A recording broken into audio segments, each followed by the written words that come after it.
आदाब नाजरीन, आप देख रहे हैं गुलिस्तान न्यूज। दोपहर के 12 बज चुके हैं। उर्दू खबरनामा लेकर मैं आपका मेजबान गौहर कुछ आपकी खिदमत में हाजिर। तफसीलात से पहले नजर डालते अभी तक की हेडलाइंस पर।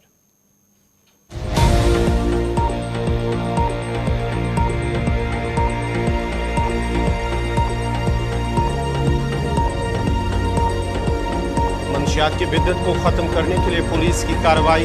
बारामूला में खातून समेत 3 मंशियात फरोश गिरफ्तार। नशावर मवाद बरामद करने का पुलिस का दावा।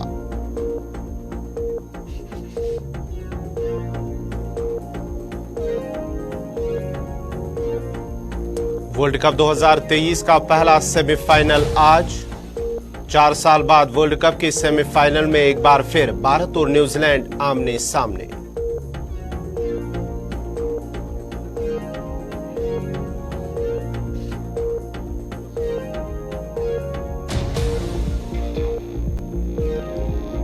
वड़ीपुरा मार्केट की खस्ताहाली से दुकानदार परेशान। मार्केट में बुनियादी सहूलियात का फुकदान, ग्राहकों को भी मुश्किलात का हो रहा है सामना।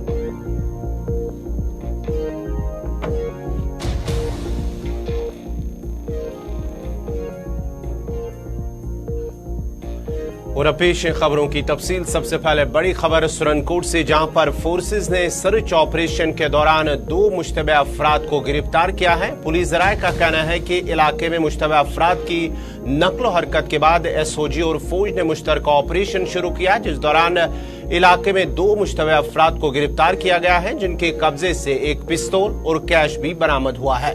जराये का कहना है कि फौज और एसओजी ने सलेन इलाके के आसपास इलाके को मुहासरे में लेकर तलाशी ऑपरेशन शुरू किया, जिस दौरान 2 मुश्तबह अफराद को गिरफ्तार किया गया, जिनके कब्जे से एक पिस्तौल और कुछ नकदी बरामद हुआ है। ताम आखिरी इतलात मिलने तक इलाके में अभी भी तलाशी ऑपरेशन जारी है।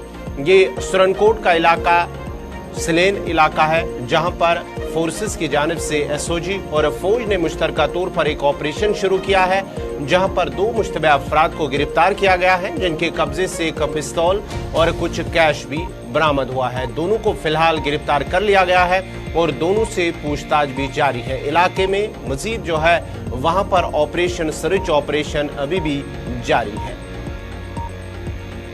तफसीलात के लिए सीधा चलते अपने नुमाइंदे जमशीद मलिक के पास। जमशीद, जरा अपडेट कीजिएगा, क्या सर्च ऑपरेशन खत्म हुआ है, जहां पर 2 अफराद की गिरफ्तारी हुई है, जिनसे कुछ हथियार और कैश भी बरामद हुआ है?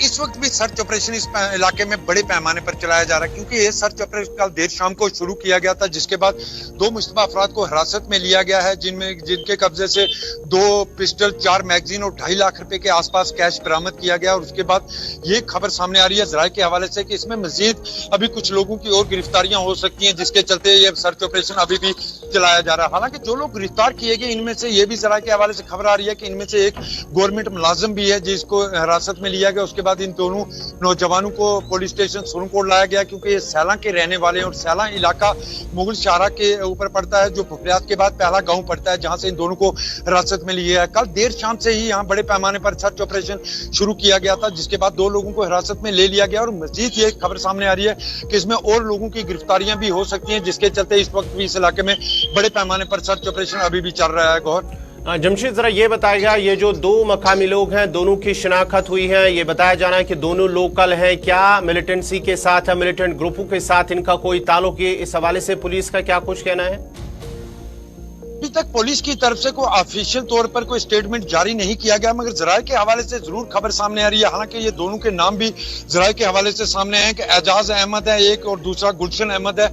ये दोनों सैला के गांव के ही रहने वाले हैं, और ये बताया जा रहा है सैला और बुनी खेतर इलाके में बड़े पैमाने पर सर्च ऑपरेशन चलाया गया था और इन दोनों को हिरासत में ले लिया गया है। हालांकि किसी तंजीम के साथ इनका ताल्लुक है, ये खबर भी अभी तक पूरी तरह सामने नहीं हो पाई है, क्योंकि जिस तरह मैं बता रहा हूँ कि पुलिस की तरफ से अभी तक वो ऑफिशियल स्टेटमेंट इस पे जारी नहीं किया गया। उसकी बड़ी वजह यही हम मान सकते हैं, क्योंकि अभी सर्च ऑपरेशन चलाया जा रहा है। जिस तरह मैं बता रहा हूँ कि जराये के हवाले से खबर आ रही है कि 1 से 2 लोगों की तलाश अभी और की जा रही है, जिसके चलते ये अभी तक पुलिस की तरफ से कोई स्टेटमेंट ऑफिशियल तौर पर जारी नहीं किया गया। और उम्मीद करेंगे कि शाम तक या थोड़ी देर बाद पुलिस की तरफ से एक प्रेस कॉन्फ्रेंस भी हो सकती है। इसमें यह भी जराये के हवाले से खबर आया, जिसमें पूरी तफसीलात सामने आएंगी कि कितने लोग इसमें गिरफ्तार किए गए और मजीद क्या क्या इनसे बरामद हुआ, क्योंकि जो लोग नौजवान जो गिरफ्तार किए गए उनसे पूछताछ इस वक्त चल रही है। गौर, बहुत बहुत शुक्रिया जमशीद मलिक, आपका तबसला दे रहे थे। जहां पर सुरनकोट के अंदर फोर्सेस की जानिब से 2 अफराद को गिरफ्तार किया गया है, दोनों सलेन इलाके का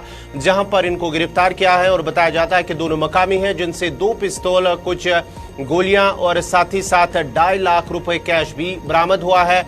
मजीद इलाके में कुछ मजीद अफराद को गिरफ्तार किए जाने का इम्कान जाहिर किया जा रहा है। बढ़ते आगे, बात जरा मंशियात की करते हैं। जम्मू कश्मीर से मंशियात के बिद्दत को खत्म करने के लिए अपनी कोशिशों को जारी रखते हुए पुलिस ने बारामूला में बदनाम और मतलूब खातून मंशियात फरोश समेत 3 मंशियात फरोशों को गिरफ्तार किया है और उनके कब्जे से ममनुआ अशिया बरामद की गई है। पुलिस स्टेशन बारामूला की एक पुलिस पार्टी ने SHO बारामूला की सरबराही में DYSP हेडक्वार्टर बारामूला की निगरानी में ग्रिड स्टेशन के करीब दीवान बाग में कायम चौकी पर एक खातून को रोक लिया और तलाशी के दौरान इसके कब्जे से 60 ग्राम ममनुआ ब्राउन शुगर जैसी मादा बरामद हुई है। गिरफ्तार मंशियात फरोश खातून की शिनाख्त हैगाम सोपोर की रहने वाली अफरोजा बेगम के बतौर हुई है। उधर SDPO टंगमर्ग की निगरानी में SHO टंगमर्ग की सरबराही में थाना टंगमर्ग की पुलिस पार्टी ने शराय टंगमर्ग में कायम एक चौकी पर 2 अफराद को रोका और तलाशी के दौरान उनके कब्जे से 65 ग्राम चरस जैसी ममनुआ अशिया बरामद हुई है, जिनकी शिनाख्त बाद में बशीर अहमद मागरे और जावेद अहमद के बतौर हुई है।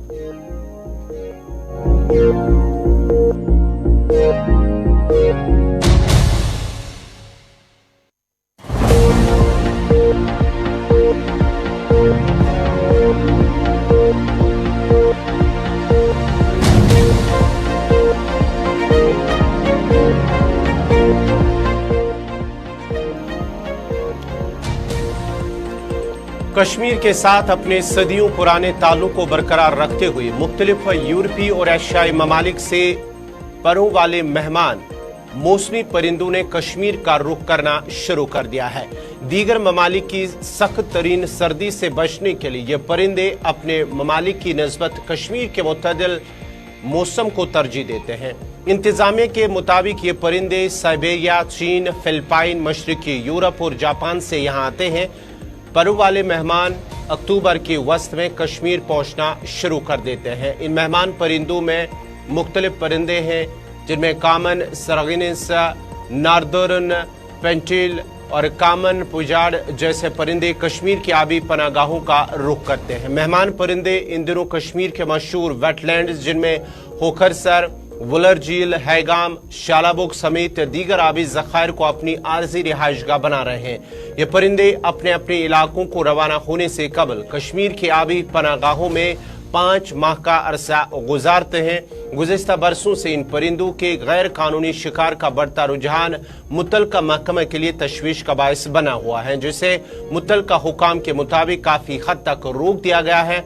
मुतलका महकमे के हुकाम का कहना है कि हर साल की तरह इस साल भी मेहमान परिंदे कश्मीर में आना शुरू हो गए और इनमें से सैकड़ों कश्मीर के वेटलैंड्स तक पहुंच चुके हैं। अभी आगाज है और रफ्ता रफ्ता तादाद में इजाफा होगा और उम्मीद है कि नए मेहमान भी इस साल वादी कश्मीर का रुख करेंगे।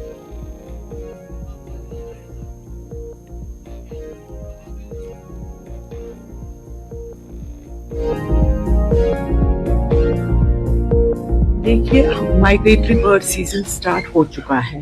ये मोस्टली एंडिंग सितंबर से आना शुरू हो जाते हैं और about spending A span of 5 months, लगभग एंडिंग मार्च यहाँ से चले जाते हैं। तो हमारे सारे वेटलैंड्स में इनका आमद हो चुका है। होकरसर की बात करेंगे तो होकरसर में इस वक्त राउंड अबाउट 10 से 12 हजार के करीब बर्ड्स यहाँ पे हैं और लगभग 10-15 बिलोंगिंग टू 10 और 15 स्पीशीज। हमारे वेटलैंड्स होकरसर में आपने खुद भी देखा होगा कि इस वक्त यहाँ पर ऑप्टिमम वाटर लेवल है, जो कि इन बर्ड्स के लिए जरूरी होता है। बाकी वेटलैंड्स में भी, पाम्पोल वेटलैंड्स में भी ठीक से ये हमारी वाटर लेवल मेंटेन है। शालबुग में भी वाटर लेवल ये है कि जो बर्ड्स के लिए मौजूद है। सिर्फ हाईगाम में थोड़ा हमारा चल रहा है। इस खबर पे मजीद तफसीलात के लिए हमारे साथ है हमारे सीनियर साथी सईद इरफान फाजिल। इरफान, जिस तरह से हम माइग्रेटरी बर्ड्स की बात कर रहे हैं, वादी कश्मीर के मुख्तलिफ जो वेटलैंड्स हैं उनमें उनकी आमद शुरू हो चुकी हैं। कुछ परिंदे आ चुके हैं और अभी भी कुछ परिंदे आना बाकी है, और उम्मीद है, जो महकमा का कहना है, मुतल्लिका महकमा के जिम्मेदारों का कहना है कि आने वाले वक्त में नए मेहमानों के साथ साथ और ज्यादा मेहमान परिंदे भी आना शुरू होंगे। और उसके साथ साथ ही अगर हम गुज़िश्ता साल की बात करेंगे, करीब 12 लाख जो माइग्रेटरी बर्ड्स है वो उन्होंने कश्मीर का रुख किया है।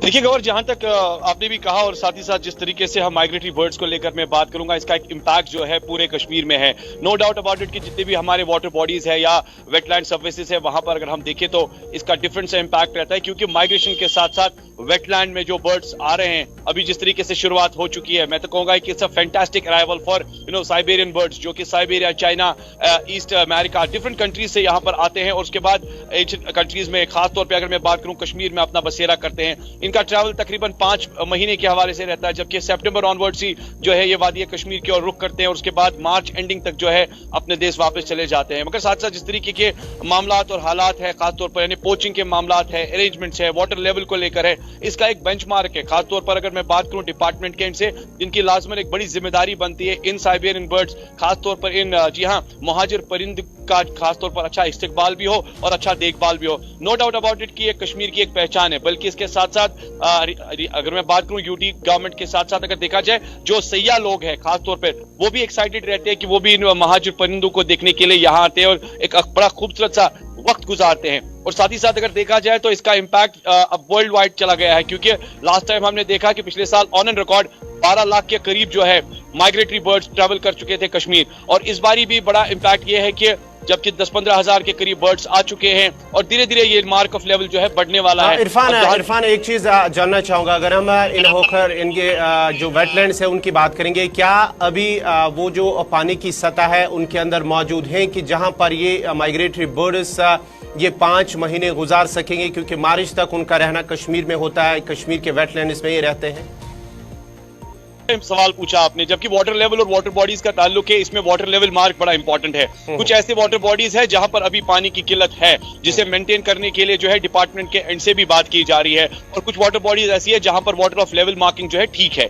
मगर जहां तक इनका रहना है 5 महीने तक ये यहाँ रहेंगे, उसके बाद यहाँ इनको खासतौर पर जिस मैंने पहले कहा कि पोचिंग के जो मामलात रहते हैं, ये डिपार्टमेंट के एंड से बड़ी इंपॉर्टेंस है कि उन पर खास तवज्जो फरमाई जाए। जिस तरीके से खाने पीने के मामलात है, इनके जो डाइट के हवाले से, या मैं कहूँगा जो दाना वगैरह इन्हें डाला जाता है, या जिस तरीके से वाटर बॉडीज के साथ साथ इन्हें मेंटेन किया जाता है, तो मैं कहूँगा कि कुछ वाटर बॉडीज के साथ साथ अगर मौसम के मामलात को लेकर बात करें तो थोड़ी सी बारिशें तो हुई है। अगर आने वाले टाइम की बात करेंगे, सर्दियों का मौसम भी बढ़ेगा, बारिशें भी होगी, बर्फबारी होगी, तो डेफिनेटली जो वाटर इरफान आखिर पर एक चीज जानना चाहूंगा, क्योंकि मैडम का भी यही कहना है कि you can shoot with your camera not with the gun, क्योंकि एक बड़ा खतरा और बड़ा चैलेंज रहता है इन माइग्रेटरी बर्ड्स के लिए। इसके लिए अगरचे मुतल्लिका महकमा जो है काफी हद तक कामयाब हुआ है, लेकिन उन्होंने एक बार फिर उनसे जो उन लोगों से जो शिकार करते हैं इन परिंदों का, उनसे गुजारिश की है, अपील की है कि वो इस तरह के कदम ना उठाए, इन परिंदों का शिकार ना करें। बात को मैं कंटिन्यू करने वाला था कि हम लोग शिकार करने के लिए जब जाते हैं तो सोचते हैं कि हम इनका शिकार करेंगे, मगर दूसरे साइड से when we talk about the migration part, आप देखिए एक इंसान भी माइग्रेट होता है वन प्लेस टू अनदर, तो ये लोग भी अपनी माइग्रेशन के साथ अपनी खूबसूरत जगह को छोड़कर यहाँ आए हैं। तो इसका मतलब है कि जाहिर सी बात है, आप अपने कैमरा से इन्हें शूट कीजिए, इनकी खूबसूरत यादें अपने साथ, तस्वीर वगैरह ले जाए, न बल्कि आप गन्स का इस्तेमाल करें, बल्कि आप इनकी जान ले लें, क्योंकि ये तो जुर्म भी है और साथ ही साथ इस पर कानूनी कार्रवाई भी की जाएगी, जो कि डिपार्टमेंट के इनसे बताया गया है। हमें उम्मीद है कि जो लोग वहां जाएंगे खासतौर पर माइग्रेटरी बर्ड्स को देखने के लिए, या खासतौर पर जो इनका वक्त जो फ्लोरा और फाना के साथ गुजरता है, that will be totally amazing. मगर यहाँ पर एक बात बड़ी इंपॉर्टेंट है कि गन्स को अवॉइड करें, बल्कि जी हाँ अपने कैमरास के लेंस को इस्तेमाल करें और इनकी खूबसूरत यादें और तस्वीरें अपने साथ ले जाएं। बहुत बहुत शुक्रिया सईद इरफान फाजिल, आपका तफसीलात फराहम कर रहे थे माइग्रेटरी बर्ड्स के हवाले से, जिनकी आमद कश्मीर आमद शुरू हो चुके हैं। कुछ परिंदे आ चुके हैं क्योंकि अक्टूबर के वस्त में ही ये कश्मीर आना शुरू कर देते हैं, और मार्च तक, क्योंकि 5 महीने तकरीबन ये वादी कश्मीर के मुख्तलिफ जो वेटलैंड्स हैं उनमें ये गुजारते हैं।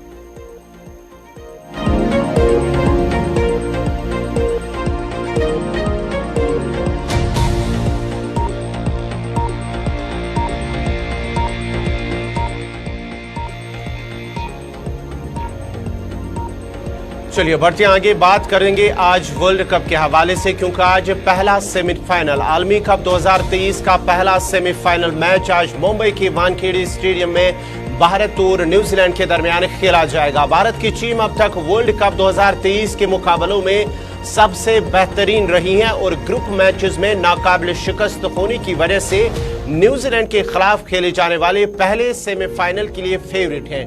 कीवीज इस वर्ल्ड कप के राउंड मैच में शिकस्त का बदला उतारने के लिए बेचैन है, तो भारत की टीम फुतूहात का सिलसिला बरकरार रखते हुए फाइनल में पहुंचने की ख्वाहा है।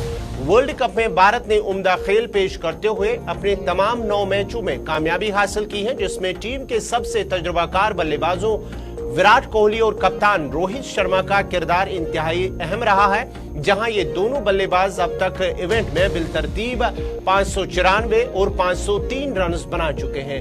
भारतीय क्रिकेट टीम की बॉलिंग लाइन भी बेहतरीन फॉर्म में है और मोहम्मद सिराज, जसप्रीत बुमराह और मोहम्मद शामी पर मुश्तमिल बॉलिंग अटैक के सामने कोई भी बैटिंग लाइन टिक न सकी है। उधर न्यूजीलैंड के फास्ट बॉलर लोकी फर्ग्यूसन का कहना है कि सेमीफाइनल दोनों टीमों के लिए एक नया मैच होगा।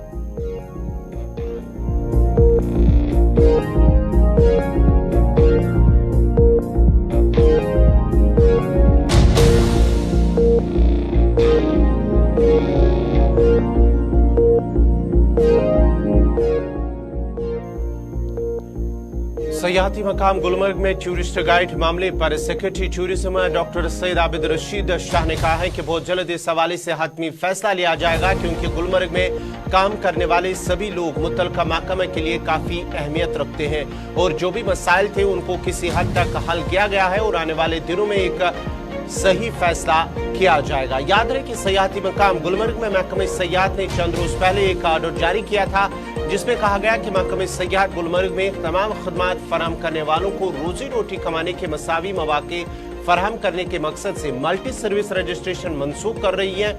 महकमे के हुक्मनामे में कहा गया था कि महकमा एक शख्स को एक ही लाइसेंस फराहम करेगा ताकि हर हकीकी खदमत फराहम करने वाले को गुलमर्ग स्काई रिजॉर्ट में अपनी रोजी रोटी कमाने का मौका फराहम किया जाए।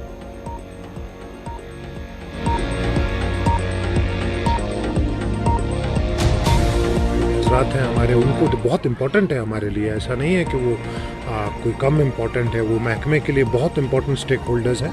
मेरी पूरी उम्मीद है कि बहुत थोड़े वक्त में वो इशूज सॉर्ट आउट हो जाएंगे। उसमें कुछ डुप्लीकेशंस थे, उसमें कुछ ऐसे रजिस्ट्रेशंस थे जो अभी नहीं हैं, जो फौत हो गए हैं, तो उसमें वो सॉर्ट आउट कर लिया गया है। मेरी पूरी उम्मीद है और मेरी एक्सपेक्टेशन है सबसे जो स्टेक होल्डर्स हैं, गुलमर्ग आने वाले वक्त में एक बहुत इम्पोर्टेंट सयाहती मकाम है। इस बारी जो रिवायती अंदाज में नंबर्स हैं वो शायद उससे भी ज़्यादा तजावुज़ कर जाएंगे। हम शायद 2 करोड़ से बहुत ज़्यादा नंबर्स तजावुज़ कर जाएंगे जम्मू कश्मीर में टूरिस्ट के लिहाज से। और गुलमर्ग इस बार ये एक्सपेक्ट करते हैं कि विंटर डेस्टिनेशन के तौर पे बैनुल-अक़वामी सतह पे मशहूर होगी। हमने को बहुत मेजर अच्छी चीज़ें इसमें प्लान की हैं और इनका स्टेक होल्डर्स का, गाइड्स का, फोटोग्राफर्स का, स्की गाइड्स का, सबका बहुत ज़रूरी रोल है और बहुत अहम रोल है और उनको अच्छे तरीके से महकमे के साथ साथ अच्छे स्टेक होल्डर्स बन के I think that department will also. जनूबी कश्मीर अनंतनाग के डूरू में कायम बख्शी पार्क की खस्ताहाली से लोग परेशान हैं। लोगों ने कहा है कि बार बार महकमे आरएनबी की नोटिस में भी बख्शी पार्क की खस्ताहाली के हवाले से उन्हें आगाही किया गया, लेकिन आज तक इस पार्क की ओर कोई ध्यान नहीं दिया गया, जिससे मकामी लोग काफी ज्यादा मायूस और परेशान नजर आ रहे हैं। लोगों ने जिला इंतजामिया अनंतनाग से अपील की है कि इस पार्क को बेहतर बनाया जा सके ताकि इलाके के लोग इसमें सैर व तफरीह के लिए आ सके।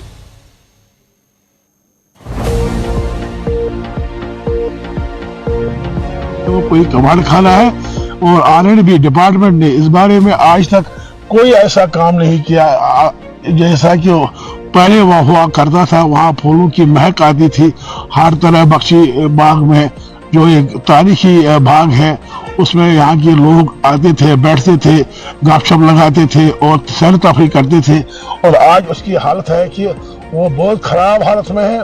उसकी दीवार बंदी की गई है जैसे वो कैद खाना है और जो अंदर में डाक बंगला था उसको डिसमेंटल किया गया, ये कहकर कि हम इसमें नया डाक बंगला तैमीर करेंगे और पिछले 15 साल से वो तैमीर नहीं हुआ है। Your Bakshi 7 पर नाज बनो मुतपतन पर जवान वैल शायर सुनीरस तारीफ कर यहाँ तम खसा ये बागवान ये बनान ये पे नरोड़े अचन चीज रेस्ट हाउस ये बड़ काबिल तो ये तन सयाह वेरनाग पे सयाह योत रात कर आराम लिहाजा सपदो सोरे जगह बनान ये कुछ कहीं जोयहन यपर पकान ये फंवार ये मजस फंवार ये फंवार। कॉर्पोरेटिव सोसाइटी बारामूला के डिप्टी रजिस्ट्रार आरिफ शाह ने आज डलीना बारामूला में जन औषधि केंद्र का इफ्तिताह किया है, जहां पर लोगों को रियायती नरकों पर दवाएं मिलेंगी। डलीना के लोगों ने खुशी का इजहार किया क्योंकि अब उन्हें जनरिक अद्वियात के लिए बारामूला नहीं जाना पड़ेगा, क्योंकि हुकूमत ने इस स्टोर को उनकी दहलीज पर खोला है।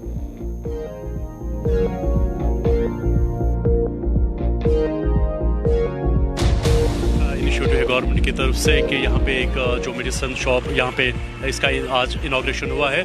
इसमें इस दुकान में जो मेडिसिन है वो बिल्कुल अफोर्डेबल रेट्स में मिलेगा। दवाई एक ऐसी चीज़ है जो सिर्फ एक अमीर को फ़ायदा नहीं बल्कि गरीब को भी चाहिए। डे टू डे लाइफ में अगर हम देखेंगे हर घर में हर दिन मेरे ख्याल से कोई ऐसा बंदा नहीं है, कोई ऐसा शख्स नहीं है जो दवाइयों का इस्तेमाल नहीं करता है। मैं दिलना के लोगों से यही गुजारिश करता हूँ कि यहाँ इस दुकान पर आप आइए, यहाँ पे सस्ते दामों में आपको दवाई मिलेगी और इस चीज़ का आप पूरा फ़ायदा होगा। जितने भी जेनरिक मेडिसिन होते हैं वो आम लोगों तक घर घर उनके डोर स्टेप्स तक पहुंचे। खास मकसद जन औषधि केंद्र का यही होता है। ये जन औषधि केंद्र जो है ये कैसे बाकी जो हमारे मेडिकल शॉप्स है उनसे कैसे डिफरेंट है, ये इस तरह से डिफरेंट है और इस तरह से लोगों को फ़ायदा पहुंचाएंगे कि अगर हम बाकी मेडिकल शॉप्स की तरफ देखेंगे वहाँ पे ब्रांडेड आपको मेडिसिन मिलेंगी, लेकिन अंदर जो साल्ट होता है इसमें वो सेम होता है जो जेनरिक मेडिसिन प्रोवाइड करती है। तो इस जन औषधि केंद्र से लोगों को ये फ़ायदा पहुँचेगा। शुमाली कश्मीर हंदवारा के वड़ीपुरा के तावारीखी मार्केट जो बुनियादी सहूलियात से महरूम है। मार्केट के सदर महमूद अमीन डार ने गुलिस्तान न्यूज से बात करते हुए कहा कि वड़ीपुरा मार्केट एक तवारीखी मार्केट है, लेकिन मार्केट में बुनियादी सहूलियात के फुकदान से न सिर्फ दुकानदारों बल्कि ग्राहकों को भी काफी मुश्किलात का सामना करना पड़ता है। उन्होंने कहा कि मार्केट में करीब 300 से ज्यादा दुकानदार हैं, उनके लिए बैतुल खुला की सहूलियात नहीं है, स्ट्रीट लाइट्स नहीं है, पानी के पीने के साफ पानी की सहूलियात नहीं है, ड्रेनेज सिस्टम नाकारा होने की वजह से मामूली बारिशों से पूरा मार्केट ज़ेर-आब आ जाता है। उन्होंने कहा कि कई बार इंतजामिया को इस हवाले से आगाह भी किया गया, लेकिन बरसों से इस मार्केट की तरफ किसी ने कोई तवज्जो नहीं दी है। उन्होंने हुकाम से मुतालबा किया कि वड़ीपुरा मार्केट की तरफ तवज्जो दी जाए ताकि मार्केट में मुकीम दुकानदारों को परेशानी का सामना न करना पड़े।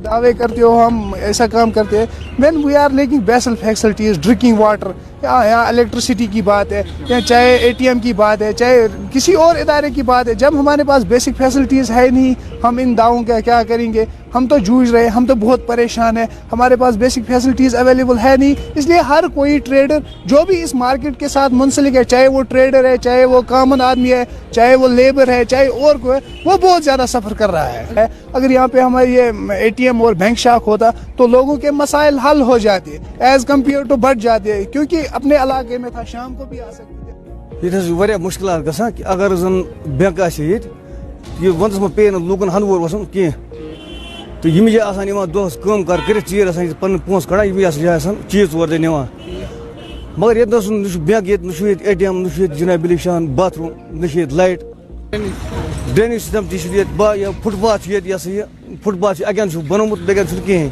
फुटपाथ गोस प्रत कुछ जाए सरसे मुश्किल जबरदस्त वारिया मुश्किल। बस ये बस जिला इंतजाम अपील सन ये कि योगन कर नजर सनी ये अगर ये कह लाइट ग बाथरूम ग कह चीज करो तुम।